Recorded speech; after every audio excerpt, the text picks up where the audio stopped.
ঠিকই আছে, তবে এটা ফেসবুকে এসে আমাকে সামনে না, তোর বাপের সামনে যে দেখা। দোষ তো তোর না, দোষ আছে তোর বাপের। কারণ তোর বাপ দেখে না যে তোর মায়ের জ্বালাতন উঠে গেছে, বিয়ে শাদী দেয় না, তাইতে এসে ফেসবুকে সবসময় এসে এরকম উল্টো পাল্টা ভিডিও বানায় বানায় ছাড়িস। আর আমরা টাকা খরচ করে এমবি কিনে তোর এই ভিডিও দেখি।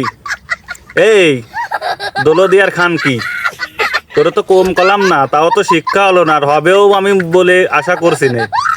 কারণ যার শিক্ষা হয় তারে একবার করলেই হয়। তোর তো পারিবারিক শিক্ষার খুব অভাব, যার জন্য তুই ফেসবুকে এসে এগুলো আসলে ভিডিও তৈরি করিস আর মানুষের ভিতরে আপলোড করিস।